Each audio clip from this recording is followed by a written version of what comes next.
கிருபாசனம், நியாயாசனம்.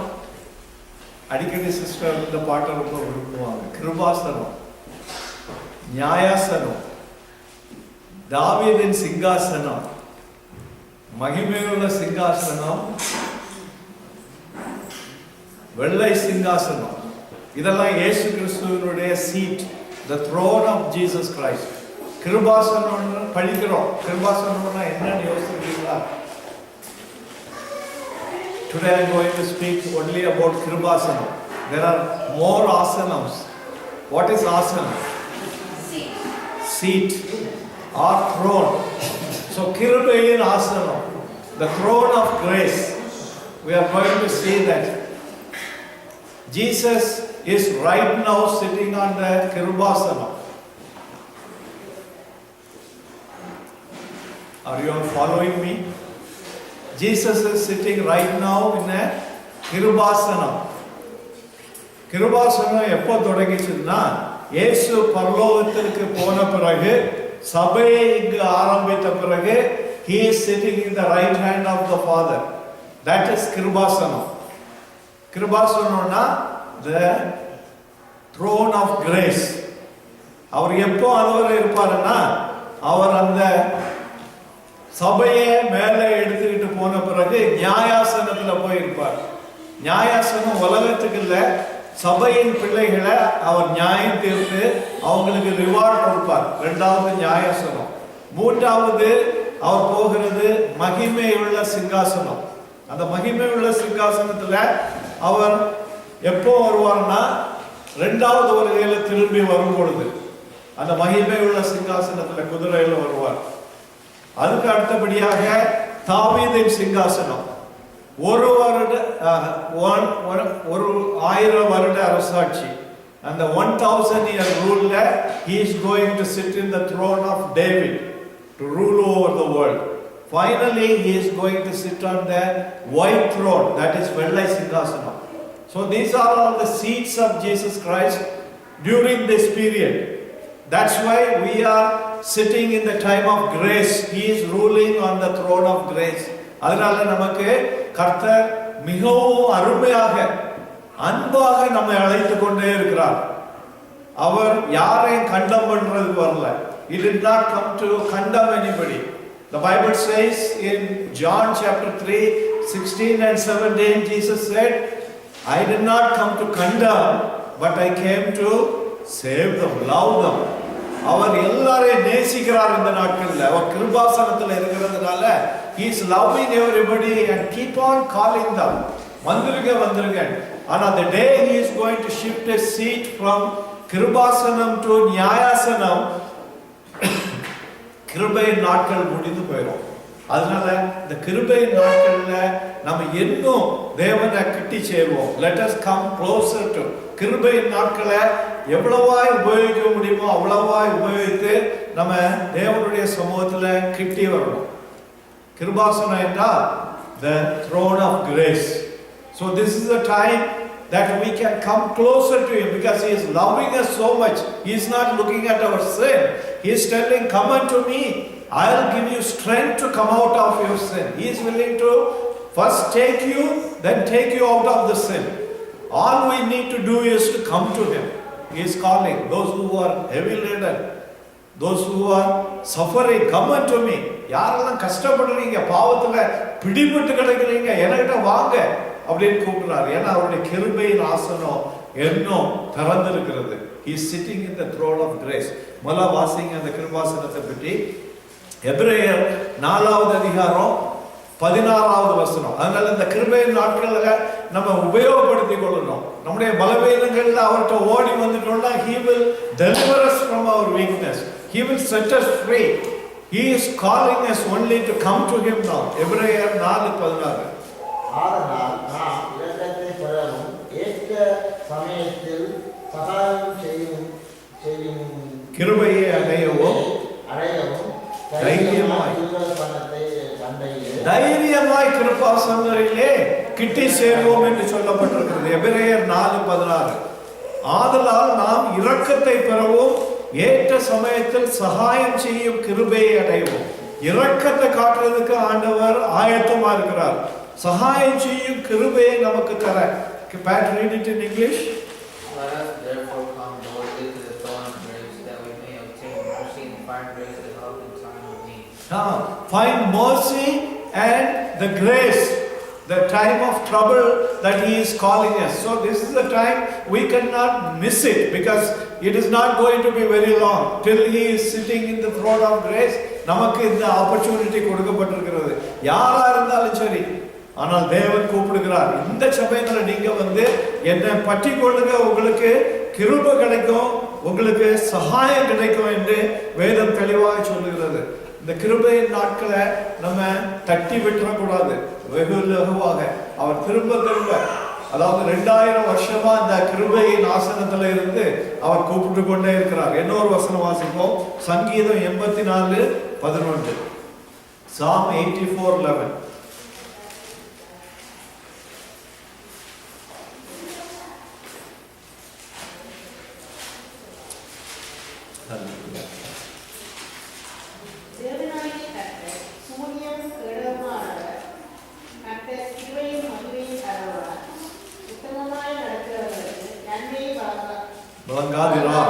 Hallelujah. உத்தமமாய் நடக்கிறவர்களுக்கு நன்மையை வழங்காதிரார். So all we need is an honest heart, perfect heart என்று சொல்லலாங்க. We cannot be perfect without the power of the Lord Jesus Christ. We cannot even think about perfectness to certain extent without God. அதனால இங்க என்ன சொல்லுகிறாருன்னா, நீங்க வந்து உத்தமமாய் வந்துருங்க. உத்தமமாய்ன்னு சொல்லியாச்சுன்னா with a true heart, அதாவது carry your burdens, come unto me. ஒருவேளை எனக்கு பலவீனம் இருக்குது, எனக்கு இந்த பாவத்தை விழ முடியல, அல்லது என்னுடைய சிச்சுவேஷன் இப்படி இருக்கு அப்படின்னு சொல்லியாச்சுன்னா, bring everything to Christ, he is telling. என்ன சொல்லுகிறாருங்க? தேவனாகிய கர்த்தர் சூரியனும் கேடகமானவர். சூரியன் என்றா அந்த ஒளிக்கு முன்னால எந்த அழுக்கும் நிக்க முடியாது. சூரிய ஒளியை நம்ம we cannot open our eyes to see such a bright light. அவர் சூரியனை போல கேடகமானவர், அவருக்கு விரோதமாக யாரும் வர முடியாது. அதனால நம்முடைய பாரங்களை எடுத்துக்கொண்டு அவருடைய சமூகத்துல உத்தமமா வாங்கன்னு சொல்லி இருக்கிறார். உத்தமம்னா be honest to come unto him, to tell him what is the problem. ஒரு வசனம் சொல்லுகிறது, உன்னுடைய பாவத்தை நீ மறைத்தால் நீ வாழ்வடைய மாட்டாய். If you hide your sins, you are not going to live. But if you submit your sin in the presence of God, then He will forgive you, you are going to live. அதனால வாழ்வு தருவதற்காக அவர் அன்பா அழைத்துக் கொண்டிருக்கிறார். இங்க சொல்லுகிறார், உத்தமமா மகனே, நாள் கொடுக்கப்பட்டிருக்கிறது, வந்துரு. Don't bother about your condition, because it's me who is going to change your life. You cannot do it yourself. You may have tried several times and fell. You don't need to worry about it, because God alone is the sun and He is the sword. He will deliver us from any trouble. எந்த ப்ராப்ளமா இருந்தாலும் சரி, கர்த்தரால் ஆகாதது ஒன்றும் இல்லை. அதனால அன்பா கூப்பிட்டு இருக்கிறார். அந்த அன்பின் நாட்கள் கிருபையின் சீட்ல இருக்கிறது வரலாம். அந்த கிருபையின் நாட்கள் முடிந்து போகும் பொழுது அவர் நியாயாசனத்துல வந்துருவார். அவர் நியாயாசனத்துல வந்த பிறகு we cannot expect the கிருபையின் நாட்கள். அங்க நியாயம் தீர்க்கிறதுக்கு, விசுவாசிகளை நியாயம் தீர்க்கிறதுக்கு அவர் நியாயாசன ஸ்ட்ரீட்ல, it's not the final judgement. அதாவது நியாயாசனத்துல சபையின் பிள்ளைகளை அவர் நியாயம் தீர்த்து ரிவார்ட் கொடுக்கிற நாள். அந்த நாள் இன்னும் வரல. இன்னைக்கும் நம்ம கிருபையின் நாட்கள்ல இருக்கிறோம். அதனால உத்தமமா மகனே மகளே நீ என்னிடத்தில் வா அப்படின்னு சொல்லியிருக்கிறார். யாருக்காவது யாராவது ப்ராப்ளம்னா நீங்க வந்து யார்கிட்ட போகணும்? இயேசுவின் கிருபாசனத்துக்கு, த்ரோன் ஆஃப் கிரேஸ். அவருக்கு த்ரோன் ஆஃப் கிரேஸ் வந்து ஒரு நாள் அடைக்கப்படாது. சபை எடுக்கப்படுகிறது வரை அவர் அந்த கேட்டை அடைக்க போறதில்லை. He is keeping it opening, waiting. அந்த parable சொன்னார்ல, prodigal son. ஒரு மகன் என்ன செய்தான்? வீட்டை விட்டு போயிட்டான். ஆனா அந்த ஃபாதர் வந்து அவருடைய கண்களை தெருவிலே வச்சு பார்த்துட்டு இருந்தார். He is looking at the road when he will come. The days went by, the months went by, then years went by. காலங்கள் கடந்துட்டு இருந்து, ஆனா ஒரு நாள் அந்த மகன் எல்லாவற்றையும் இழந்து திரும்ப ஒன்றும் இல்லாம மிகவும் அழுக்கான நிலைமையில அடுத்த வேளை தின்னுறதுக்கு ஒரு ஆகாரம் இல்லாதபடி பன்றிகளுக்கு கொடுக்கிற ஆகாரமாவது கிடைக்குமா என்று அவன் யோசித்து திரும்பி வரும்பொழுது இந்த அப்பா ஓடி போகிறார், சந்திக்கிறார். அவன் சொல்லுகிறான், என்ன ஒரு வேலைக்காரனாவது ஏற்றுக்கொள்ளுங்க. ஆனா அவன் சொல்லுகிறார், உனக்கு நான் மோதிரம் போடுகிறேன், உனக்கு காலில் நான் ஷூவை போடுகிறேன், அதிகாரத்தை திரும்ப தருகிறேன். Still you are my son, come into me. இதுதான் ஆண்டவர் கிருபாசனத்தில் இருக்கிற அனுபவம். அவர் இன்னும் காத்து கொண்டிருக்கிறார். இன்னும் ரட்சிக்கப்படாதபடி முழுமையா ஒப்பு கொடுக்காத பிள்ளைகளை அவர் இன்னும் ஆவலோடு கூட்டு கொண்டிருக்கிறார். இது கிருபையின் நாட்கள். இன்னொரு வசனம் வாசிக்கலாம். அப்போஸ்தலர் 11:23. The book of Acts 11:23.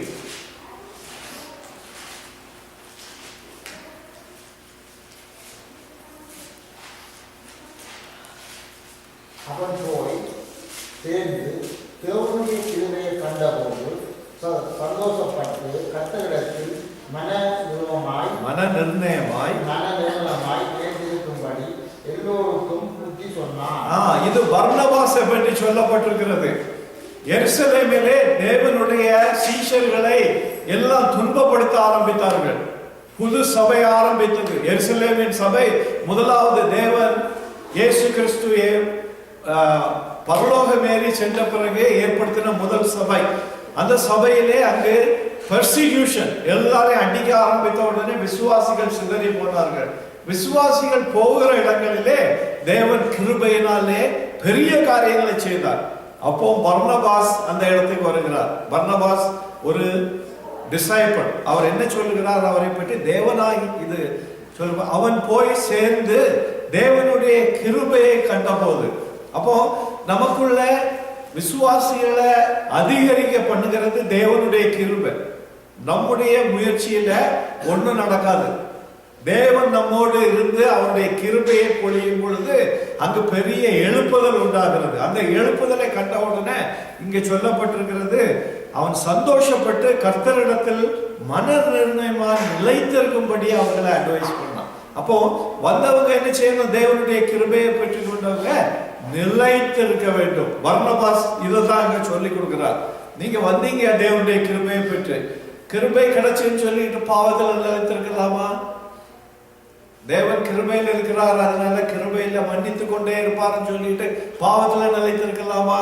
அதுதான் சொல்லுகிறார். கிருபையை பெற்றுக்கொண்டு நீங்கள் கிருபையில நிலைத்திருக்க பழகுங்க. கிருபையில நிலைத்திருக்கிறதுனா தேவன் அவர் நம்முடைய பாவங்களை மன்னித்து உள்ளே இழுத்து கொண்டு வரும் பொழுது அவருடைய சமூகத்திலே அமர்ந்து இருக்க பழகணும். கொஞ்ச நேரம் இருந்துகிட்டு, அதாவது பிள்ளைகளை வீட்டில் இருக்க சொல்லியாச்சுன்னா அரை மணி நேரம் ஒரு சீட்ல இருக்காது. அவங்க பேக் திரும்ப அப்படியே அங்க பார்ப்பாங்க, இங்க பார்ப்பாங்க, திடீர்னு வெளியே ஓடிடுவாங்க. அப்படி கிறிஸ்தவ வாழ்க்கை இருக்கக்கூடாது. அதான் இங்க பவுல் சொல்லுகிறாரு. திரும்ப வாசிங்க. அவன் போய் சேர்ந்து தேவனுடைய கிருபையை கண்டபோது, தேவனுடைய கிருபையினால ரட்சிக்கப்பட்ட ஜனங்களை கண்டபோது அவன் என்ன சொல்லுகிறான்? சந்தோஷப்பட்டு கர்த்தரிடத்தில் மன நிர்ணயமாய் நிலைத்திருக்கும்படி எல்லோருக்கும் புத்தி சொன்னான். அப்ப திஸ் இஸ் வெரி இம்பார்ட்டன்ட். அதுக்காக வேண்டிதான் நம்ம ஒருவரோடு ஒருவர் சேர்ந்து தேவ சமூகத்துல எப்பவும் தரித்திருக்கிறதுக்காக தேவனுடைய பிள்ளைகளோடு ஐக்கியம் கொண்டிருக்கிறோம். இது முக்கியம். தேவனுடைய பிள்ளைகளை ஐக்கியத்தை விட்டுட்டு உலகத்தாரோட போய் சம்பந்தம் வைத்தோம்னா அந்த கெட்ட குமாரன் போனது போல பன்னியின் ஆகாரத்தை தின்ன நாட்கள் வந்துடும். ஆனா கிருபையின் நாட்கள்ல ஆனாலும் இயேசு இன்னும் காத்து கொண்டிருக்கிறார், திரும்ப கூப்பிடுகிறார். எருசலேமை பார்த்து சொன்னார், இஸ்ரவேலை பார்த்து சொன்னார், நீங்க விபச்சாரம் பண்ணி போனீங்க, ஆனாலும் நான் உங்களுக்காக காத்திருக்கேன், நீங்க திரும்பி வாங்க. I will make you holy. He will be able to cleanse us. எவ்வளவுதான் நம்ம பின்வாங்கி இருந்தாலும் திரும்ப வரும் பொழுது அவர் நம்ம புதுப்பிக்கிறார் என்று இங்கு பார்க்கிறோம். இன்னொரு வசனம் வாசிக்கலாம். அப்போஸ்தலர் நடவடிக்கைகள் 13:43. 13 Acts 13:43. ஜெபமாலயத்தில் கூடின சபைகளிலும் போன பின்பு யூதரிலும் யூத மார்க்கத்தை வைத்த பக்தி உள்ளவர்களிலும் அநேகர் பவுலையும் பர்னபாவையும் பின்பற்றினார்கள். அவர்களுடனே இவர்கள் பேசி தேவனுடைய கிருபையிலே நிலை கொண்டிருக்கும்படி அவர்களுக்கு புத்தி சொன்னார்கள். இங்கே முன்னே பார்த்தோம், புத்தி என்ன சொன்னாங்க? நிர்ணயமாய் கிருபையிலே நிலைத்திருங்கள் என்று இங்கேயும் பார்க்கிறோம். பர்னபாவும் பவுலும் அதே தான் சொல்லுகிறாங்க. அநேகர் வசனத்தை கேட்டு ரட்சிக்கப்பட்டு வந்த உடனே அங்க கிருபை வேலை செய்யுது. அதனால கிருபையில நிலைத்திருக்கும்படி தேவனுடைய கிருபையை ஒரு நாளும் அலட்சியம் பண்ணக்கூடாது. அதுக்கு அர்த்தம் என்னன்னா, அவர் நம்முடைய குவாலிஃபிகேஷனை பார்த்து யாரையும் கூப்பிடல. நீங்க இருக்கிற வண்ணமா வாங்க, ஆனா I will make you new. என்னுடைய ஆவியானவர் உங்களுக்கு நான் கொடுக்கும் பொழுது என்னுடைய கிருபையினாலே you will be giving the power to be transformed. ஆனா அந்த பவரை பெற்றுக்கொண்டு என்னுடைய இச்சையில நான் ஓடக்கூடாது. அதான் சொல்லுகிறார், புத்தி சொல்லுகிறார். அந்த கிருபையில அமர்ந்து இருக்க பழகுங்க. கிருபைய கொஞ்ச நேரம் என்ஜாய் பண்ணிட்டு சமாதானம் வந்த உடனே திரும்ப அந்த அழுக்குக்கு ஓடக்கூடாது. அதான் சொல்லுகிறார், இந்த கிருபையில தரித்து இருக்க நீங்க தேவனுடைய கிருபையில நிலை கொண்டு இருக்கும்படி அவர்களுக்கு புத்தி சொன்னார்கள். அப்போ இதுதான் மினிஸ்ட்ரி. திரும்ப திரும்ப சபைகளை உண்டாக்குகிறாங்க. சபையில உள்ளவங்க கிட்ட கிருபையில நீங்க தரித்திருங்க. அந்த கிருபை யார்கிட்ட இருந்து வந்தது? இயேசு கிறிஸ்து. அப்போ ஓல்ட் டெஸ்டமென்ட்ல இருந்ததா? இருந்தது. கிருபை இயேசு கிறிஸ்து ஆதியிலே இருந்தவர், பிதாவோடு இருந்தவர் என்று வேதம் சொல்லுகிறது. ஆவி ஆத்மா சரீரத்தை போல பிதா, அவருடைய வார்த்தை, அவருடைய ஆவி, இதெல்லாம் சேர்ந்து இருந்ததுனால கிருபை தேவனோடு எப்பவுமே இருந்தது. ஆனால் சரீரத்துல கிருபை வெளிப்பட்டது இயேசு கிறிஸ்துவின் மூலமா. நமக்கு முகமுகமா சந்திக்கிற கிருபை அதான் இங்க சபை நாட்கள்ல நடந்தது. நம்முடைய வாழ்க்கையில நம்ம உணர்கிறோம் கிருபையினால எவ்வளவாய் ஒருவேளை அழிந்து போயிருக்கிற நம்ம அவர் ரட்சித்து அழிவிலிருந்து தூக்கி எடுத்திருக்கிறார். ஒருவேளை இப்படி நம்முடைய ஃபியூச்சரை பாஸ்ட்டை நினைச்சு பார்த்தோம்னா நம்முடைய வாழ்க்கையில ஒருவேளை என்னைக்கோ அழிந்து போயிருக்கோம். எனக்கு வாழ்க்கையில there are ends, முடிவு வரக்கூடிய நாட்கள் அநேகம் வந்த பொழுதும் தேவன் கிருபையினாலே அங்கிருந்து தூக்கி எடுத்து இவ்வளவாய் நம்ம கொண்டு வந்திருக்கிறார். இது தேவனுடைய கிருபை. இந்த கிருபையை அலட்சியம் பண்ணக்கூடாது. முதலாவது அந்த கிருபை நமக்கு ஃப்ரீயா கொடுக்கப்பட்டிருக்கிறது. அதுக்கு பைசா உண்டா? You have to pay anything? இந்த உலகத்துல பைசா கொடுக்காம ஒன்றும் கிடைக்காது. ஆனால் தேவன் அவனுடைய கிருபையை இலவசமாக நமக்கு கொடுத்திருக்கிறார். அது ஃப்ரீயா கொடுத்திருக்கிறதுனால கிக் பண்ணிடக்கூடாது. சில வேளை ஃப்ரீயா கிடைச்சுன்னா வேல்யூ இல்லாம போயிடும் இல்லையா? இல்லையா? சும்மா கிடைச்சுன்னா சும்மா சும்மா கிடைச்சிட்டு இருந்தேன்னா சும்மா சும்மா திரும்ப கிடைச்சிட்டு இருந்தேன்னா அதுக்கு வேல்யூ இல்லாம போயிடும். ஆனா இந்த கிருபையை அதனால அப்படி பண்ணிடக்கூடாது. ரெண்டாவது, இட் எம்பவர்ஸ், உங்களுக்கு வல்லமையை கொடுக்கிற கிருபை. முதலாவது அது இலவசமா கிடைச்சாலும் இந்த கிருபையை பெற்றுக்கொண்டவர்களுக்கு வல்லமை உண்டு. இந்த வல்லமையில தான் நம்ம நிக்கணுமே வெளியே. வல்லமை கிடைச்ச உடனே நம்முடைய காலரப் பெறக்கூடாது. அதுக்கு காலரப்புக்கு அர்த்தம் என்ன? வல்லமை எங்க இருந்து கிடைக்குது? கிருபையில இருந்து கிடைக்குது. அந்த கிருபையில இருந்து கிடைக்கிற வல்லமையை என்னுடைய சுயமாக்கி கொண்டு நான் பெருமை கொண்டுட்டேன்னா தேவன் எதிர்த்து நிற்கிறார் என்று வேதம் சொல்லுகிறது. விளங்கிச்சு இல்லையா? கிருபை எங்க இருந்து வருது? தேவனிடத்திலிருந்து. அந்த கிருபையின் மூலமா தான் நம்ம எது செய்தாலும் செய்கிறோம். அதை என்னுடைய பலத்தினால செய்தோன்னு நான் பெருமை கொண்டேன்னா தேவன் என்னை எதிர்த்து நிற்கிறார் என்று வேதம் சொல்லுகிறார். அதனால கிருபையை இழந்து போகக்கூடாது. தேவனுடைய கிருபையை இழக்கிறதுக்கு ஒரே வழி என்னுடைய பெருமை. நம்முடைய இருதயத்துல பெருமையே வரக்கூடாது. தேவனுடைய பிள்ளைகளுக்கு தேவன் கொடுக்காத எதுவும் இல்லை. எந்த கிருபை கொடுக்கப்பட்டாலும் தேவன் அதன் மூலமா மகிமைப்படணும். எம்பவர்மெண்ட். 1 கொரிந்தியர் 3:17 வாசிங்க. 1 Corinthians chapter 3:10. I have nothing to glorify myself. எல்லாம் கர்த்தருடையது. கர்த்தர் தந்தா நம்ம கிட்ட இருக்கும். கர்த்தர் தரலன்னா இருக்குமா?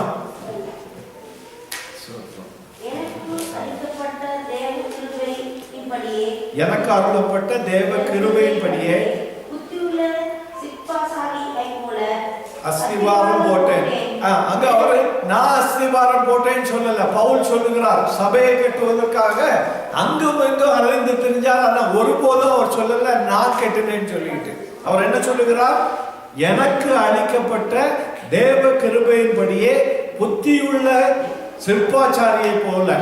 அப்போ அந்த கிருபையினாலே தான் அவரால் எதுவும் செய்ய முடிஞ்சது. டாலி வாசி 1 Corinthians chapter 3 verse 10.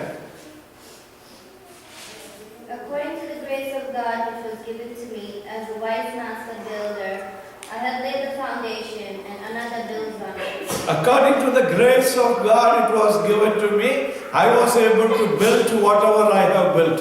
So this should be the statement. எது நான் செய்தாலும் நம்முடைய இருதயத்துல ஒரு நாளும் நம்ம குறித்து மேன்மை பாராட்டக்கூடாது.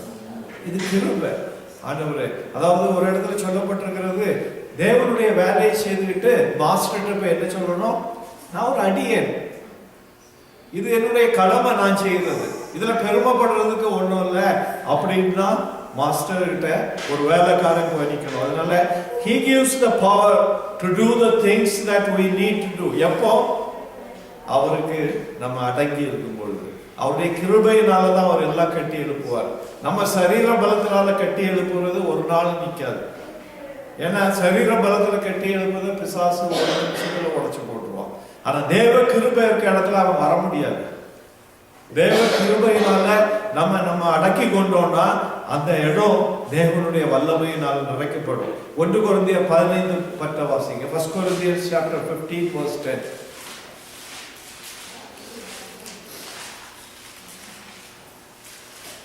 ஆகிலும் நான் இருக்கிறது தேவனுடைய கிருபையினாலே இருக்கின்றேன். அவர் எனக்கு அருளிய கிருபை விருதாவாய் இருக்கவில்லை. அவர்கள் எல்லோரிலும் நான் அதிகமாய் பிரயாசப்பட்டேன். ஆகிலும் நான் அந்த என்னுடைய இருக்கிற தேவ கிருபை அப்படி செய்தது. எல்லாரை விட நான் அதிகமா பிரயாசப்பட்டேன். ஆனாலும் நான் அல்ல, என்னில் இருந்த அந்த தேவ கிருபையை அதை செய்தது. அப்போ அதிகமா நான் பிரயாசப்படுறேன்னு சொல்லிட்டு நான் குளோரிஃபை பண்றதுக்கு ஒன்றும் இல்லை. என்னது செய்தது? எனக்குள்ள தேவன் கொடுத்த அந்த தேவ கிருபையினால தான் நான் அதை செய்ய முடிந்தது. நம்ம ஓட்டம்ல நம்மளால ஓட முடியாது.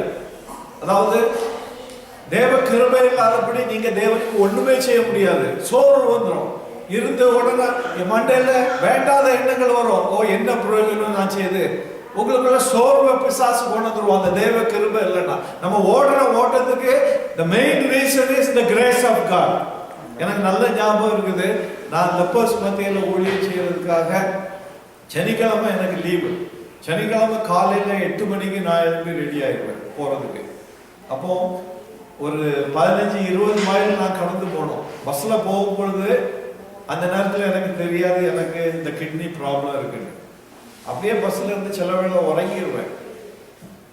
பஸ் தாண்டி போயிடுவேன், திரும்பி வருவேன். ஆனாலும் எனக்குள்ள அந்த கிருபை இருந்ததுனால நான் சோர்ந்து போகல.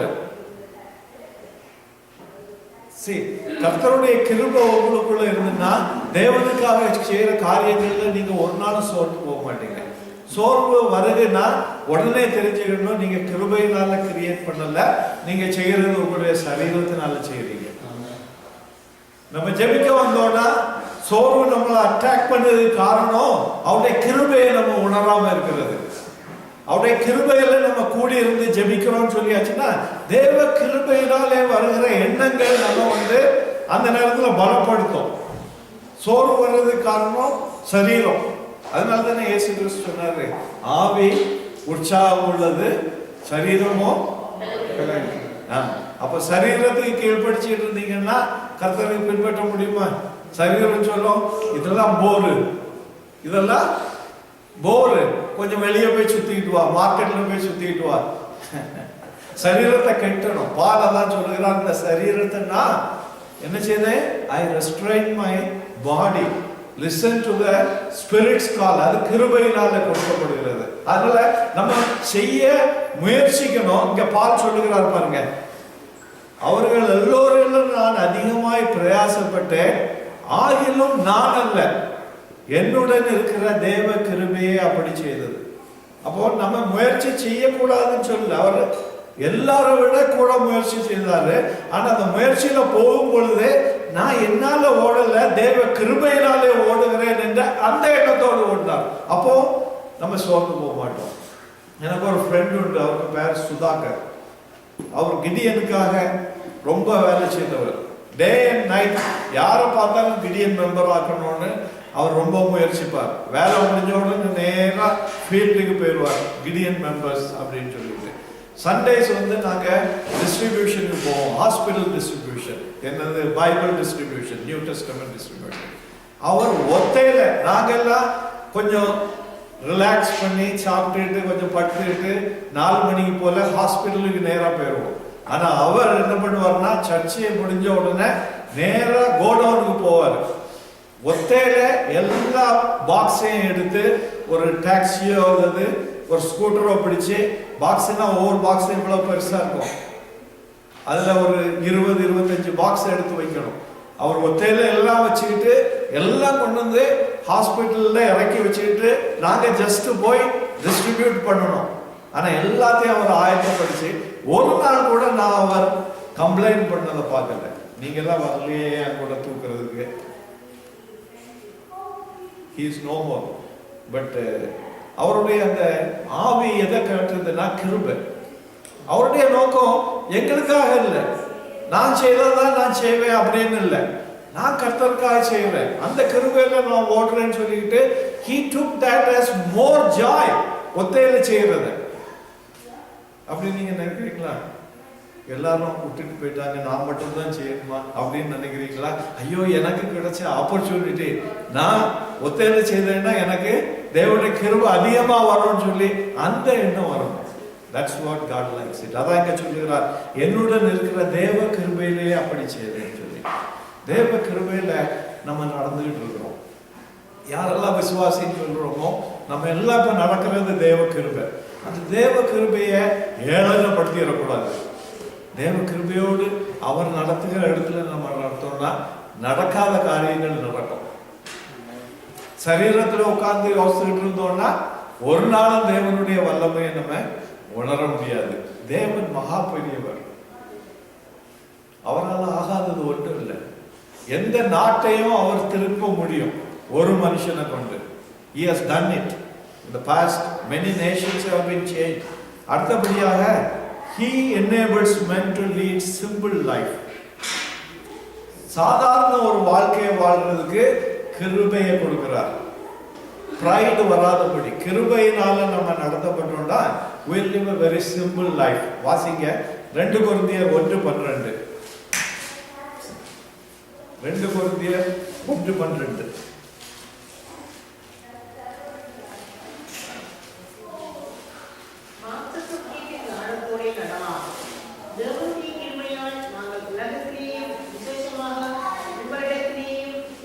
கபடமில்லாமல் திவ்ய உண்மையோடு